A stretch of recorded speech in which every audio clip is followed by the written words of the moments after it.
Bonjour à tous. Alors les filles, aujourd'hui, je voudrais vous emmener sur quelque chose de très sympa, les ronronnements du chat. Qu'est-ce que ça vous inspire?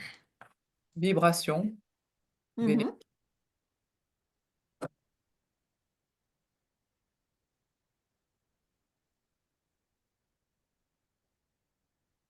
Élodie qui sourit. Oui, bah, écoute, je suis blottie contre un chat et je le vois beaucoup plus gros que moi pour me mettre bien, Mhm. toute, pelotonnée contre lui et je voilà, j'écoute son ronronnement et je vois que ça a un effet très, sur, toute cette partie-là, très, apaisant évidemment. Sur le Donc chakra du cœur, de la gorge? Ou alors de... ouais, ouais, tout là, toute la gorge, le Est-ce plexus, que ça c'est jusqu'. propre à toi ou c'est pour tout le monde pareil?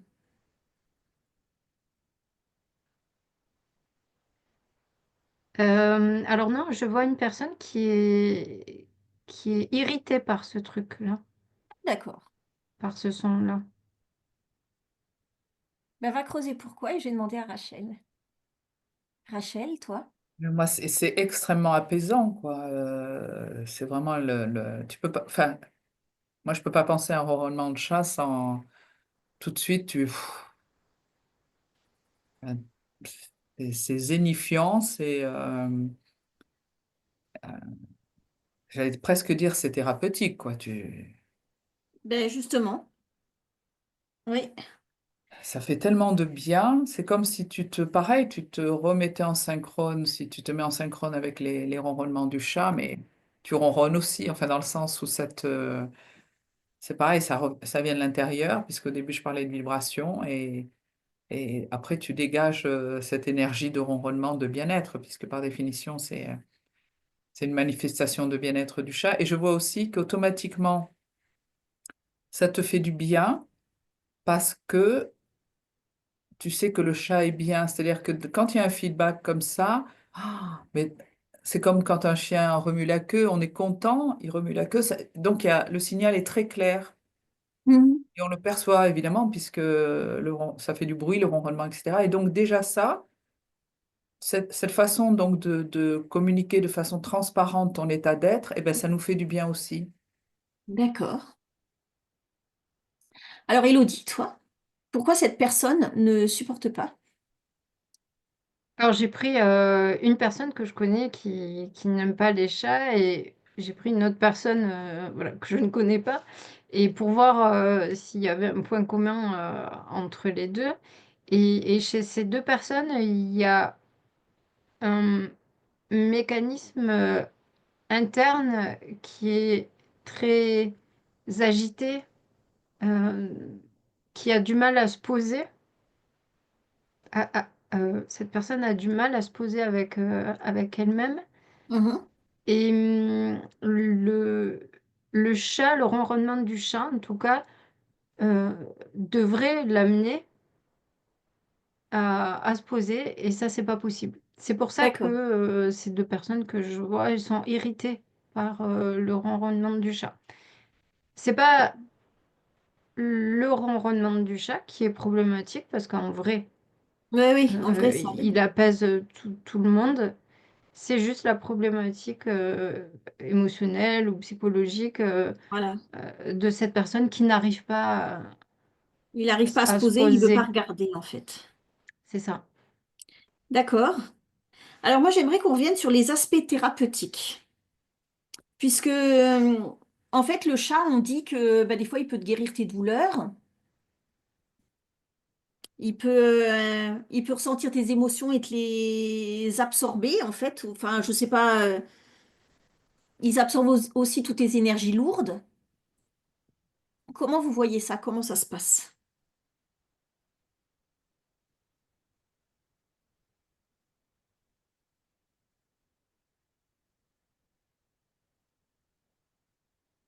Oui, c'est bizarre, je le vois, le mot qui vient, c'est neutraliseur d'énergie effectivement lourde.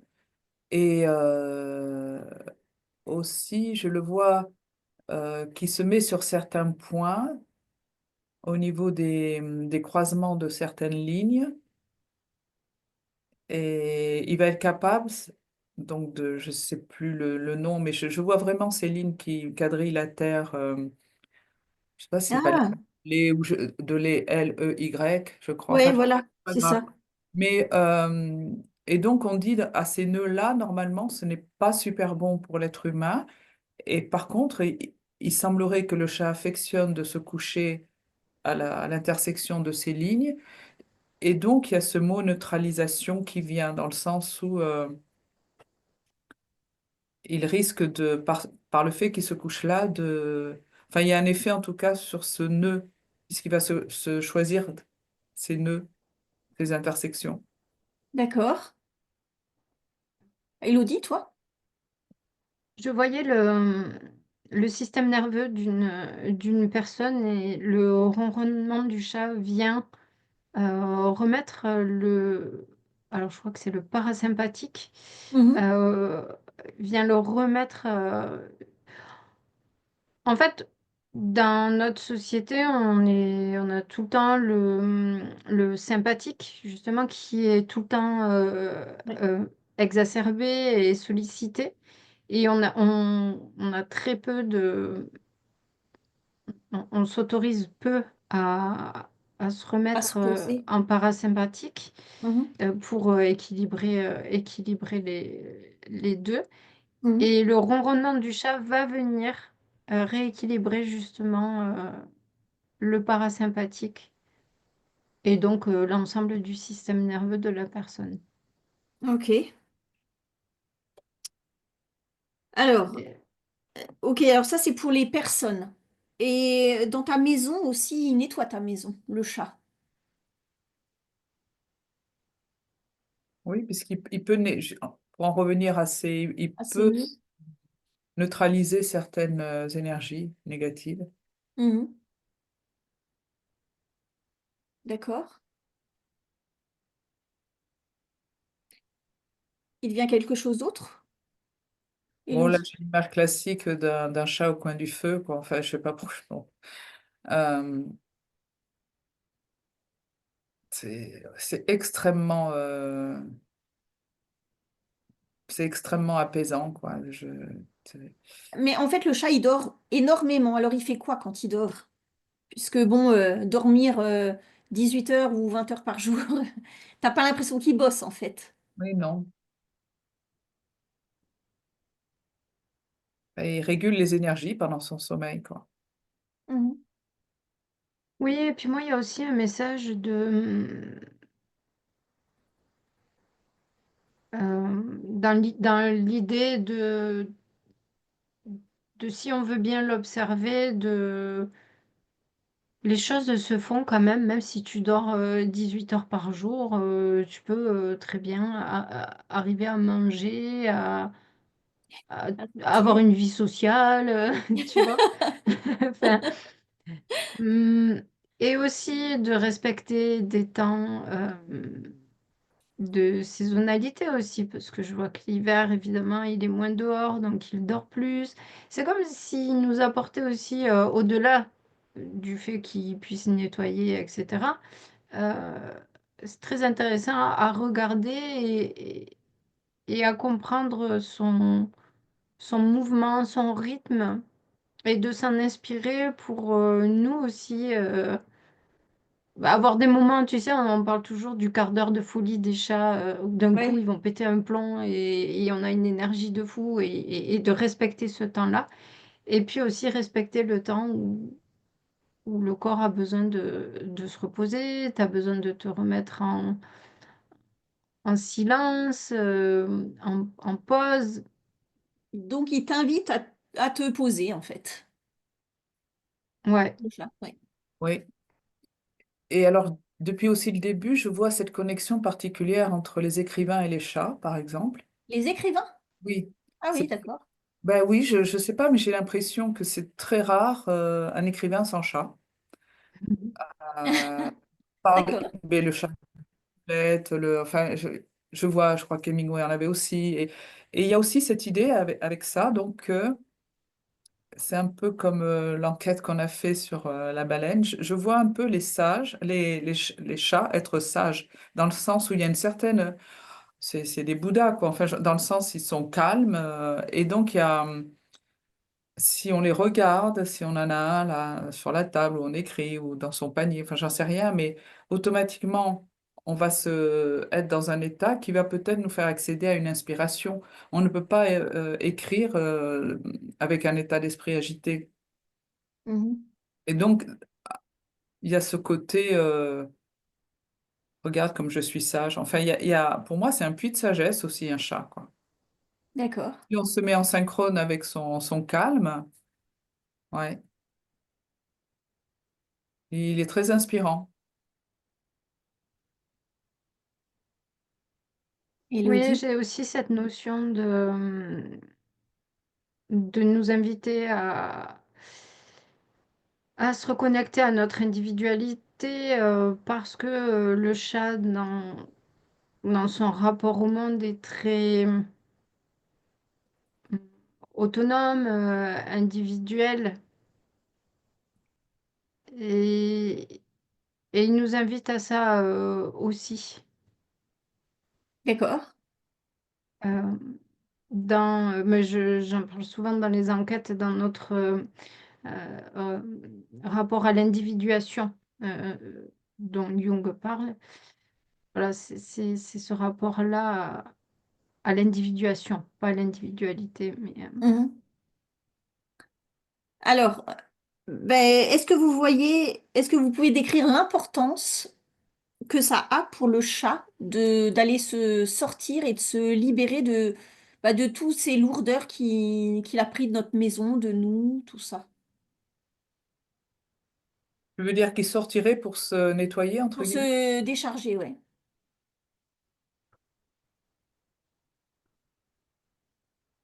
Moi, c'est bizarre, mais je le vois transmuter, entre Même dans guillemets. l'appart, il peut transmuter tout seul. Il n'a pas besoin de sortir. Oui, c'est parce qu'il est, en fait, c'est comme si notre agitation ne l'atteint pas. Je le vois pas spécialement avoir besoin d'aller se décharger.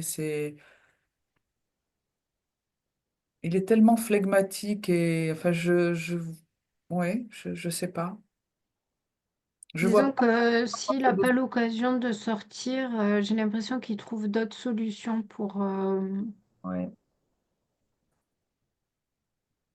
Mais naturellement, c'est quand même son rythme d'aller dehors et, tu sais, de Oui, partir à la oui, oui. chasse Ben voilà. et d'avoir un intérieur aussi. Voilà, naturellement, il est quand même... Après, voilà, il y a plusieurs cas et je vois un endroit qui est vraiment très sale énergétiquement. Et là, vraiment, le chat, il aurait vraiment besoin de sortir parce que bah, il y a plein de cas, mais en tout cas, là, je vois un qui ne trouve pas de solution Pour se décharger lui-même. pour se tuer. Mm. ouais. Et c'est vrai qu'il y a l'idée aussi, ils ont besoin de sortir pour éventuellement se décharger, mais moi, je vois aussi pour plus un chat reste connecté à sa nature sauvage, plus il va être efficace. Ah, d'accord. Dans le sens où bah, un chat qui peut sortir, il va attraper un lézard. On dit que les chats sont cruels, des fois ils jouent avec des lézards, etc. Mais euh, il faut qu'il ait. C'est important pour lui bah, d'aller gratter la terre, d'aller jouer avec une petite bête ou oui, de sortir, mais pour garder ce contact avec la nature, quoi. C'est quand même. Mhm, Et je vois, il y a certains chats qui sont tellement enfermés, qui deviennent obèses, enfin, qui... Et là, pour moi, ils perdent de leur puissance. Mm. d'accord. Des chats qui sont trop...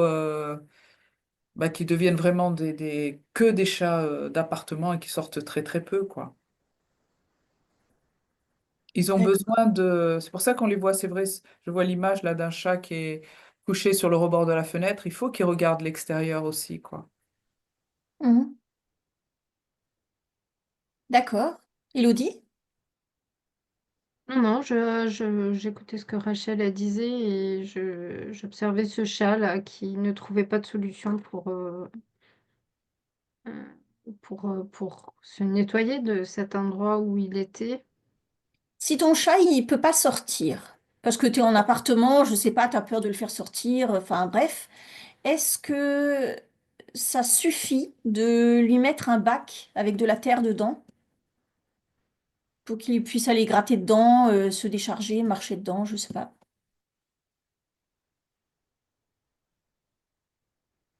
Pour moi, ça dépend un peu de la personnalité du chat. J'ai l'impression que de ce que je vois, c'est comme s'il y avait des chats citadins et des chats de Hmm, campagne. d'accord. Tu vois, et je vois un chat citadin et qui regarde sa bassine de terre. Ah oui, d'accord, il s'en fout, lui. Bah, il est pas très connecté alors, celui-là. Si? C'est pas pareil, hein. Moi, je Pas vois la qu'il a même énergie. euh, de retrouver des instincts de...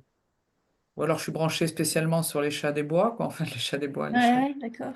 Mais les chats des champs, ou j'en sais rien. Euh, je vois que c'est important de garder cette nature. C'est ce qui fait aussi son indépendance. D'ailleurs, on dit que le chat est plus attaché des fois au lieu à son Oui, maître. faut mettre. Et parce que l'énergie du lieu lui convient, il a besoin pour moi de ce contact quand même avec le lieu et d'aller jouer dans les herbes, dans les... Voilà. Mais le vrai dehors, quoi. De temps Mhm, en temps. d'accord. Élodie, t'as envie de rajouter quelque chose? Non. Non, ça va. Alors, ben on va en rester là. Merci de nous avoir écoutés. Pensez à commenter, à partager et à nous contacter si vous avez besoin d'un soin. Merci, au revoir.